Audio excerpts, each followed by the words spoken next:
Hi there and welcome to episode 8 of the Valencia Property Podcast. This week we're going to be talking about what to expect day to day as you live and possibly work in Valencia. We look at the advantages and disadvantages of living in the city or the suburbs and what type of property you can get in each area. We have a conversation about the different way of life in and out of the city. We've got some new music in the background, of course. We've got some music today by Ghost Drones. Ghost Drones is actually one person. It's Tom Grimmett. He's a friend of David who works with us, lives in the West Midlands and produces dance and electronic music. He's got a new album. It's out on Bandcamp. It's called Machines of the Earth, and you can see it in the show notes. You can actually buy it there. You have chosen wisely. First though, just a couple of news snippets. A big one now, Volkswagen has decided on Sagunto for its new Gigafactory battery plant. This is likely to create up to 3,500 jobs between construction and workers at the plant itself when it opens. It's due to open in 2026, they've already started moving the earth and preparing the land, so let's hope the construction is a bit quicker than the new Valencia football stadium, which is still stuck 14 years after work stopped on it. It's a long project, this one. The weather has been playing along nicely recently, with daytime temperatures reaching 20 to 23 degrees in the last week. So it looks like spring is here. And spring in Valencia means fallas now. And speaking of fallas, all COVID restrictions have been lifted now. They were lifted on Tuesday, and you can move around without a mask on, and you don't have to show your COVID passport on going into bars and restaurants. You still need a mask in hospitals, care homes and a few other settings, and individual shops can decide to insist on mask wearing to protect their staff, but it's now at their discretion. If you can't keep your distance, then maybe it's a good idea to keep wearing a mask, especially when it's a colder day. Keeps your face warm, you see. I say that as Fallas is coming up, and we expect huge crowds in the town hall square for the mascletas, and at night for the firework displays next month, as Valencians need a conduit for burning stuff, not having done it for a couple of years in the traditional way, and that's what Fallas does. There's a lot of burning, there's a lot of fireworks, there's a lot of noise, there's a lot of fiesta. A small bit of news about the company though. We've changed the name of our internal Valencia Property WhatsApp group to Literally Nothing Left. After so many properties have been sold in the last few weeks that every time we call to see a property, it seems we've just been told it's sold, it's reserved, whatever. Things are absolutely shifting fast at the moment. So if you've got your eye on something, really make a move quickly.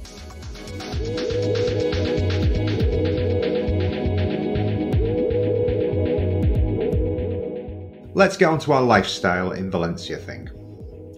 Living in a big city, and I say a big city with air quotes there because Valencia is the third biggest city in Spain, but it's not really a big city. It's a different experience, of course. As we've said before on the podcast, Valencia is still very compact, just 5 miles wide and 3 miles high. Or 8 by 6 if you prefer kilometres, 48 square kilometres. You're never far away from a centre, which is more or less in the centre of that area. Everything therefore is to hand. The furthest you can get away from the centre and still be in Valencia is about 4 kilometres. Lots of clients contact us initially saying they must be near the centre and end up buying on the edge of the city, because to them that's still pretty central when you're comparing the distance into the city centre with places like London, New York, Los Angeles, Shanghai, or even places like Amsterdam, Manchester or Paris. The furthest you can get away from the city centre is about 4 kilometres, as we said, and that is only about an hour's walk. Most places, though, are within half an hour's walk. Equally, the barrios, or the neighbourhoods of the city, all have their own unique character, and oftentimes a centre where the main shops, cafes, bars and restaurants are. You're never more than a few metres away from your local cafe wherever you are in the city. Valencia actually has the greatest number of cafes and bars per 100,000 people of any city in Spain or Europe, believe it or not. And that's an achievement because there are a lot of bars and restaurants in every single city in Spain. Therefore, the worry of being in the middle of nowhere is never actually a thing in the city. Nevertheless, the worry of being in a noisy area is a constant possibility, requiring local knowledge about whether a particular property might or might not be affected by noise and when. Your typical day in Valencia obviously depends on what you do. But for example, somebody here on the non-lucrative visa who doesn't need to work might well quickly fall into the Valencian timetable of getting up relatively late, popping out for the bread and coffee for breakfast, sitting in a cafe for the morning, exploring the city, eating a menù del dia for maybe €10, followed by the siesta to conserve energy for the late nights. Dinner or evening meal only starts around 9 p.m. in most restaurants. And if you meet up with friends later for a drink, then it's likely you'll be home well after midnight and ready to do it again the next day. No, no, no, no, no. For those of us that do need to work, or whose lives are governed by kids, school runs and timetables, things might well be different, with an earlier start, work starting around 10 a.m, and a shorter 2-hour lunch between 2 and 4 before returning to work until 8 p.m. in the evening, and then rushing around shopping, cooking and relaxing until a late bedtime. We might take more advantage of the weekends to spend some time down by the beach, exploring inland Valencia, or simply spending some family time together with friends. Getting out into the city, exercising, exploring and socialising are big things still, although they are more often done now with a bit of social distancing because of COVID. And there's always something to do, as long as you keep your ear to the ground. There are plenty of options of things to do within the city. After all, as we said, it's the third biggest city in Spain.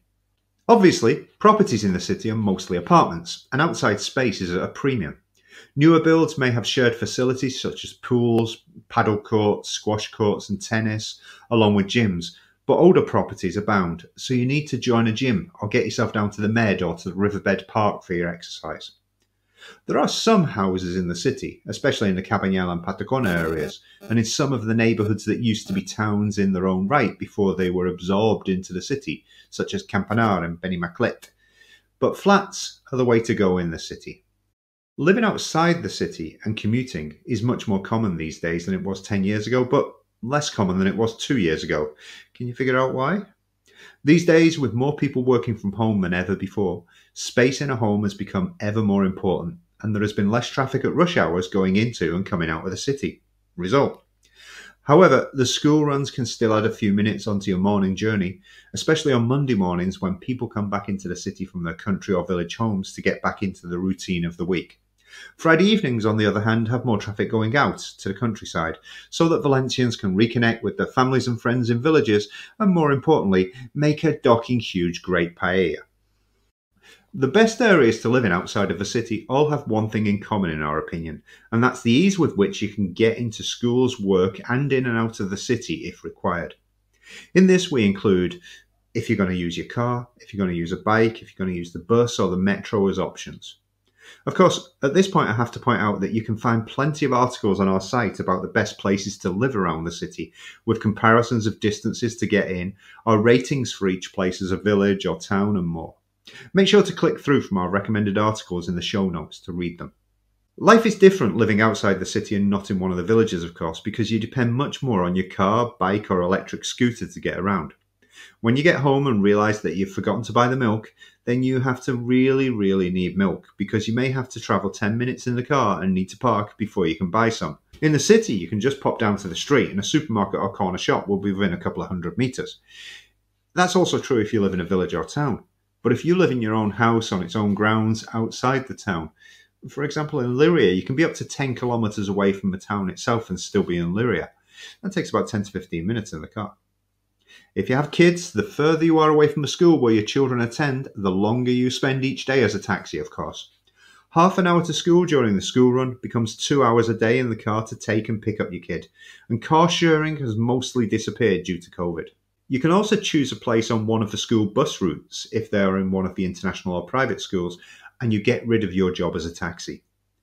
Without kids, being further away from civilization becomes less of an issue. However, having a fast internet connection is ultra important these days for most people, so you cannot usually go too far away from the towns and urbanizations, as remote farmhouses don't tend to have cable internet. Nevertheless, you can often get point-to-point WiMAX with fast upload and download speeds as opposed to cable, as long as you're not in a valley without a view of a large area or somewhere. Regarding things to do, there are fewer, but that can be offset by the extra space you get and the better quality of life for those who want a less hectic lifestyle. You have to travel to do shopping, to go to the cinema, to go out to eat. Transport becomes more important to you, so it's worth having a decent car. But as the world comes more into our homes these days through the internet and screens, then lots of people think it's worth it. Property is usually a detached house and garden on a plot averaging around 800 metres, but the tendency over the last decade has been for the construction of many more semi-detached and terraced houses with shared facilities on the edge of towns. You also find excellent townhouses in the towns themselves, and of course apartments. But apartments in towns are less popular for some reason with foreign buyers.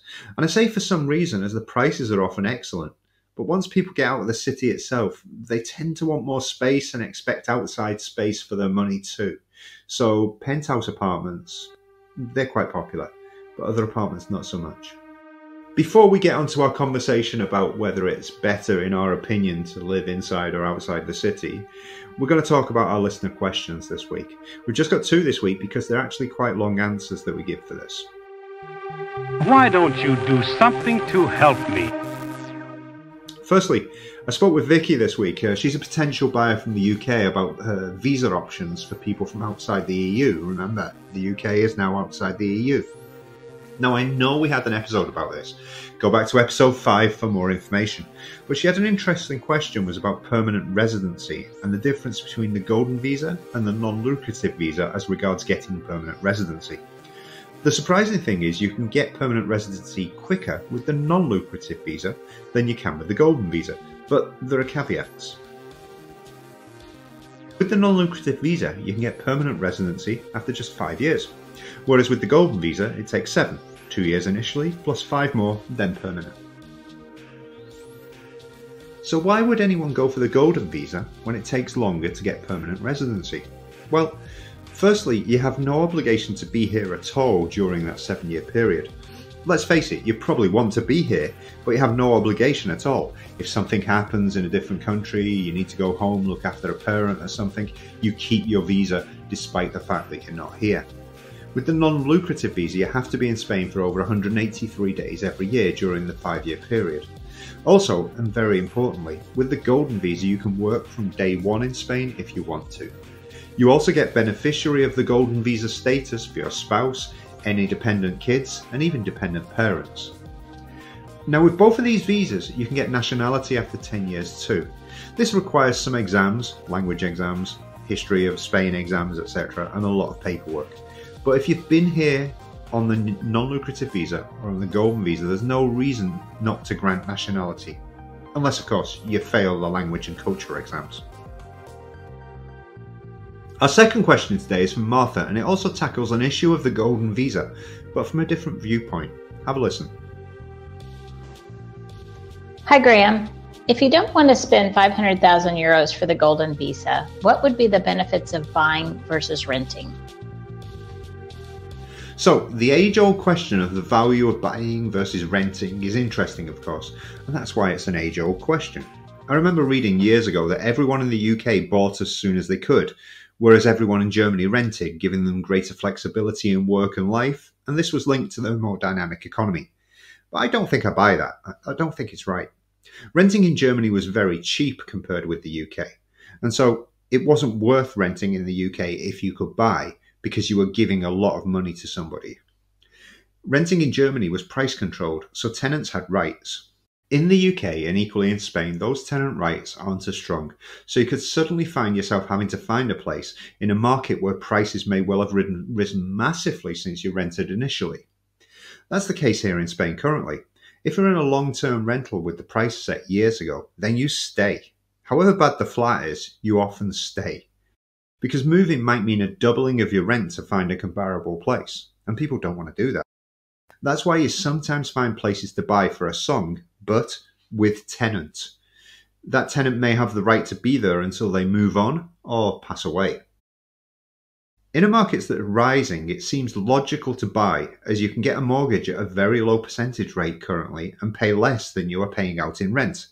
And a part of that, the money every month goes to pay down the principal of the debt. So let's say you borrow 100,000, every month you're paying a bit of that off and it's going down, and in a rising market the value of the property is going up. So what you've got is an increase in the equity every month. If prices are rising, that equity gives you a nest egg for the future. Bear in mind though that if a crisis comes along and prices fall, then your equity is squeezed, or you can even get into negative equity if you have a high mortgage. With rentals, it's money down the drain, of course.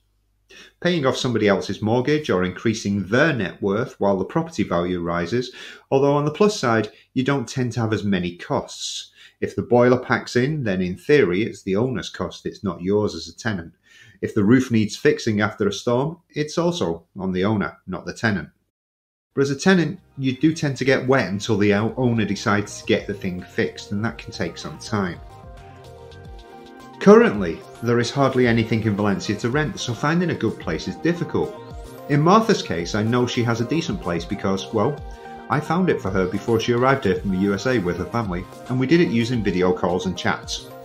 The place was actually for sale on and off, but every time it was rented, it came off the market. It's currently off the market again, of course, because Martha's renting it. Renting for the landing period in Valencia is a decent option, but bear in mind that with the current market conditions, a year's rent might well mean a 20% increase in the value of the property before buying. Therefore, your money that you had a year before, and remember, you've got less money because you paid out 12 months rent, won't go as far as it previously did. That's why we always say visit and get to know the city and which part of the city or which town or village outside we really should be concentrating on for you. Get those ducks in a row, get ready to buy, because then you can jump on anything that suits you before the market gets out of hand. One person we know has been looking for 3 years now. Every month something comes up that may suit them. However, those things are now 30 to 40% more expensive than the ones they saw 3 years ago, and subconsciously they're comparing everything with one or two they could have bought then and maybe should have bought then. Of course, nothing at the same price as a few years ago comes close to what they saw. There's maybe 1 bedroom less or 1 bathroom less or no outside space. And things that are a bit more expensive are, well, more expensive than those of 3 years ago, and so cannot compare. For them, the market is out of hand because their wages are still the same. No rise in the intervening period. Meanwhile, they're paying off somebody's mortgage every month because they're still renting. So what's the answer, Martha? Personally, I think if you're staying long term, then buying is usually a better option. But some people like the opportunity just to up sticks and move at the drop of a hat. My answer, be to buy. Your answer might be different.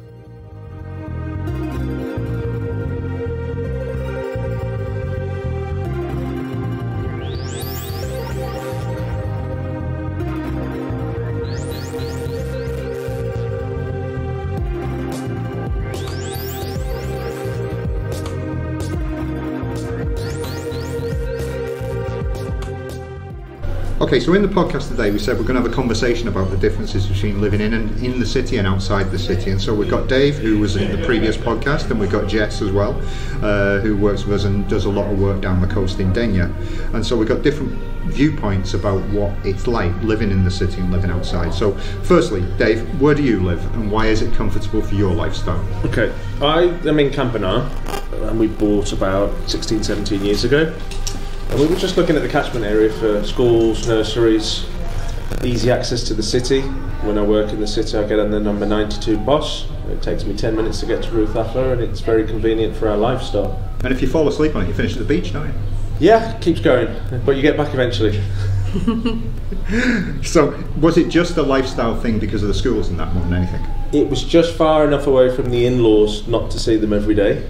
Okay. So, yeah, 10 minutes so they weren't popping in and out, because we did live closer to Benicalap originally, but we thought Campanar's going to be nice. There's going to be new builds going up, as there has been, and the prices have risen a lot. But it's still a good area for kids, and you're on the fringe of the city but very close to the riverbed as well, so it kind of works for what we like to do. Okay, and Jess, you live in the city but not at weekends, right? Mm-hmm. So go on, how does that work? I live in the middle of Rusafa during the week. Just like everybody wants to, yeah? Yeah, but I've been here for 20 years. So you're a local? I'm a local, yes. And that's what I love about it, being in Rusafa, which is like a little village, and knowing everybody. And then on Friday, as early as I can, I get in the car and travel an hour down the road to Denia, which is completely different. Beach, silence, and you don't have to see anyone if you don't want to. You don't have to say hello to anyone. Just walks in the countryside, walks on the beach, And this is important because you're right by the beach in Denia, yeah? Yeah, right on the beach. And so why did you choose Denia, which is like, well, when did you buy it? I didn't buy it. Sorry, when did you rent it? About 15 years ago. 15 years ago. Yeah. So at the time, it was pretty expensive to get down there, right? Unless you use the old road, and then it's a pretty long time to get there because there were tolls on the motorway. That's right, but I didn't discover my love of it until sort of pandemia. Because when all the bars shut down in Rusafa, it didn't really hold that much appeal, so I started going to Denia more. So you're saying the only appeal of Rusafa is the bars, is that true? Well, the social life, yes. Okay. And when there wasn't any, that was when I started using the apartment in Denia more. And now you do it virtually every weekend, yeah? Every weekend, yes. Yeah. Okay. Before it would be like a couple of weeks in summer or what have you. So, living in the city, both of you, I don't, as you know, I live outside the city and I come into the city to do anything. So, what are the main issues of living in the city? Trying to park. Okay, we've just seen a parking space in Rusafa, and I think that's the first time in 6 months. I took a picture. I did actually say I took a picture of it. I was that shocked. I thought it was hallucinated. It's difficult to park anywhere in the city, and when we're out with clients, we tend to focus on areas so we don't use the car so much. But it's easy to get around. The disadvantage of the city as well is it's a bit noisy. Valencia's a bit kind of, everybody's outside a lot, and there's always things going on, and if you're sensitive to noise, then maybe not choose Rusafa or the Carmen if you're looking for property. Especially if you're sensitive to building noise. Yeah, there's so much building going on at the moment. Yeah. I was out yesterday with some people, and it was every property we looked at, there was something going on in the same building. It's that active at the moment. Me too. Out of every window you can hear the diggers and this and that and the other. It's good, but you just have to put up with it for a few months. Yeah, because I was in Torrent last week, and they were putting up a whole new, well, they were digging down for a swimming pool for a whole new block behind where we went to see, so it wasn't the quietest place in the world. At the moment you tend to have that in most places because there's so much activity going on. They've nearly finished the one near me, but now they're doing the roads. Oh, yeah. Because they're widening all the pavement, so it's like, oh, it's done. Oh no, hold on a minute, they've started again because they're doing something else now. But it's looking good actually. It's good for the area. So, apart from the noise, apart from the traffic, what other issues do you have in the city? Are there any? Too many Dutch people. I just say at this point, we are recording this in the terrace of our friends at Dream Properties, and that's the Dutch estate agent in Rusafa. But they've got a nice little terrace at the back, and because of all the people, the schools have just come out, so all of the cafes were full and noisy, so we wouldn't have been able to record this very well. So we decided to come here, and he's just looked at Erwin while saying that, but Erwin didn't see us, so we're okay. Are you recording? I'm recording, yeah, of course. Yeah. You chose the city. I chose outside the city because I actually got more space for what I wanted. I got outside space, I got a pool and things like that, which I actually used twice last year. It was really good. But when the kids were younger, we used it a lot. But living outside the city, I got a lot more space than I would in the city for the same price. And I've always said there's this ripple effect. The further you get away from Valencia, the cheaper it gets. Yeah. So when you're taking people out, you often take people out outside the city as well. Why do they choose to be outside the city rather than inside the city? What are they generally looking for? What I've found is with clients who've come from bigger cities, they look for outside space, so they think that where they know they're going to get better value in the sticks or in the towns and the villages, and they're looking for that. And then people who live in the countryside in Northern Europe, they look for city apartments because they want more life. It's a total complete about face of, well, I've got this, I know what this is like, I want that, that and that. So they're looking for like a lock up and leave when they're coming from? Kind of, yeah. I think people who are used to having gardens in England or anywhere else that they come from, you're probably going to go for an apartment if they can get one with a suitable outside space. What do you reckon? People who want to live outside the city, looking for a better life for their dogs. For the dogs? And the schools. Because they're bringing the kids and they need to be close to the international schools as well. All the inquiries we're having lately are for, I'm looking at putting my kids in the school from September, so we need to buy something in the next few months, so we're ready, we can find a placement. Yeah, we've just done that in Torrent with somebody who they knew which school the kid was going to, and so they wanted to be within walking distance of that school. So the radius was actually walking distance, not getting in the car in the morning and going 20 minutes or whatever. 20 minutes would have been the walking distance maximum. Yeah. So you can set your clock by this. It's always this time of year that we've had people to come and look in Leliana, and then I'm taking my kid to the Plantillo or Cambridge or whatever school they're going to be going to. So I need, and everybody says within 20 minutes of the school. Yeah, but what I think people don't realise before we actually tell them, which we generally do, is that if you live in the city, you generally can pick to be on a school bus run, because all the international schools anyway have got school bus pick-up points all over the city, and you can just wave off your kid in the morning. You don't need to become a taxi. It's a bit different from what they imagine when they first come over and they say, do I need to be in the same postcode in order to get into the school? Because it's different with international schools, because if you pay and there's spaces available, you can get in. You don't need to live nearby. But we always say, well, we've got a client, for example, in Via Marchand, and they're thinking of selling because it's too far away from the school every morning. It's 45 minutes to the school every morning and 45 minutes back, and then the same in the afternoon. 3 hours taxi every day. These are the prices in the city, though. They're seeing apartments and maybe looking at 200 or 250 or 300, whatever their budget is, and realising it's not quite big enough or it's not quite right for them. So that's when they do go outside of town. And they get a lot more value for money when they do. No, twice the value for money. Yeah. What I'm always surprised with is people don't go for apartments in the towns outside. It's always a house. Not even townhouses to a general extent, but they won't go for apartments, even if they get like the big terrace that they want in the city, which they can't get in the city. They won't go to, say, let's say Petra or Leliana or anywhere like that and get an apartment with a big terrace. They'll go, no, we'll have a house.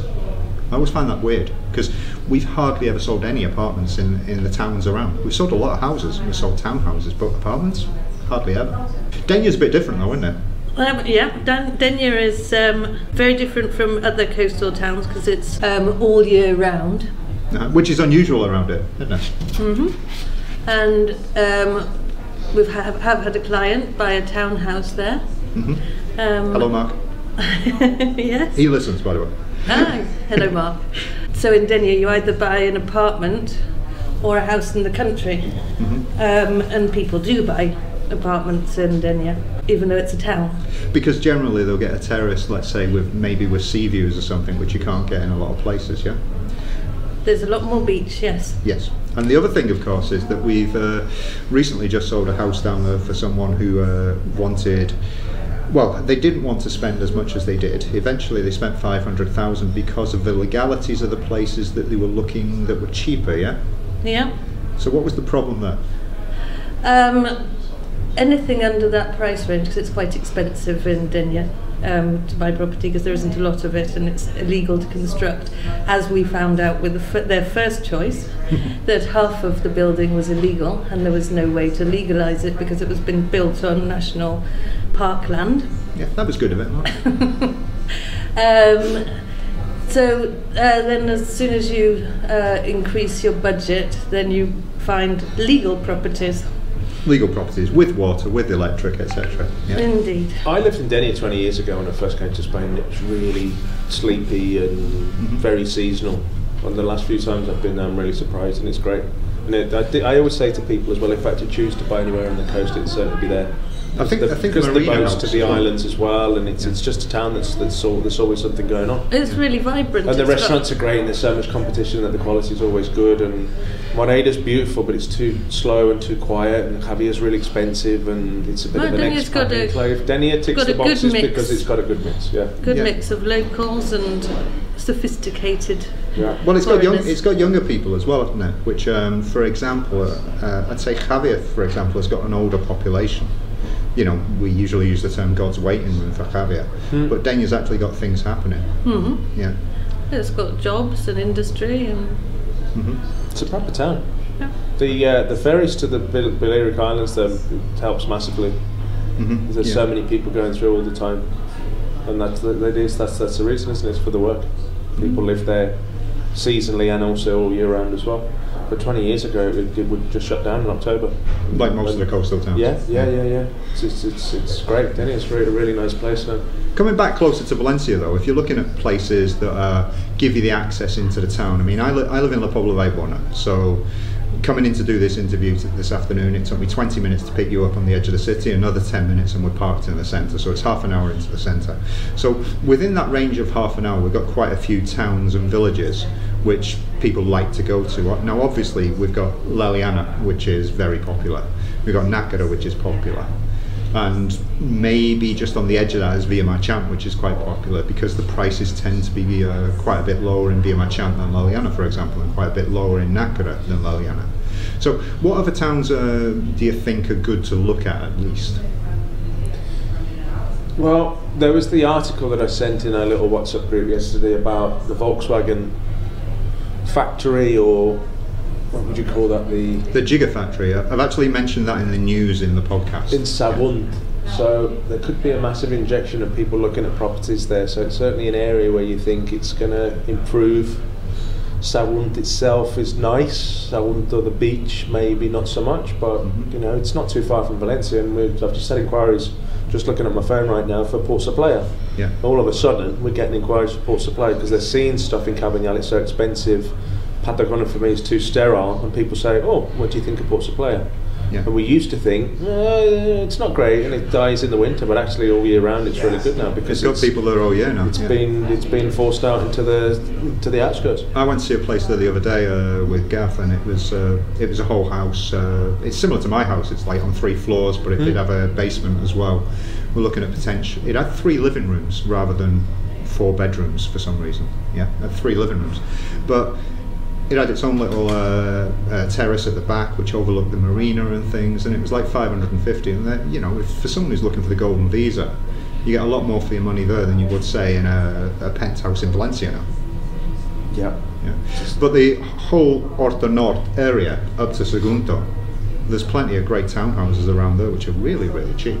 Well, there's some nice towns. I mean, Alvalade that we were in last year, looking at properties with a client who eventually bought in the city, and I was quite surprised at that because looking at these houses that we weren't familiar with, for 350, 400,000, they're absolute palaces, but it was a lifestyle option they preferred to buy in the city in the end. Yeah. And then they did it up, didn't you, Corinne? She listens as well. Still doing it up. It's finished now. Meliana's all right. Yeah. Foyos is okay. There's good ones and bad ones, but Alvalade is amazing. It's really, they've spent a lot of money out there. They've got some money from like European funds or something, but it's really impeccable. The grass is manicured, and there's a big castle in the middle of the town, and you just go. Yeah, the Gigafactory's actually been a lot of it's coming from the European funds for redevelopment after COVID, and that's why they're putting it in there. A town like that needs something in Selwood, though. Well, they've also got the new Mercadona headquarters are going up in to the north. It's in Museros, isn't it? Yeah, it's in Museros, and that's going to create a few thousand jobs as well. So that area, you know what Spanish people are like, they want to live near where they work. So that area is going to get more popular, simple as that, because they'll want to live around the corner from where they work. Good place to invest then, because the workers are going to need to live somewhere.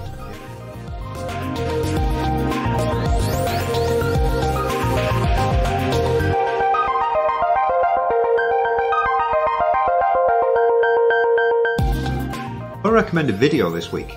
We talked last week about the FIAS exhibition at City of Arts and Sciences, and we've searched out a couple of videos from the local newspapers and that, which show the FIAS models as they are in the City of Arts and Sciences. Take a look, it's just a couple of minutes, and the link is in the show notes. The articles mentioned in the podcast today are listed in the show notes too. We've got one about distances and times into Valencia from the surrounding towns. We've got one about inland Valencia towns where you can grab a great lifestyle. And we've got another about the race for space in Valencia.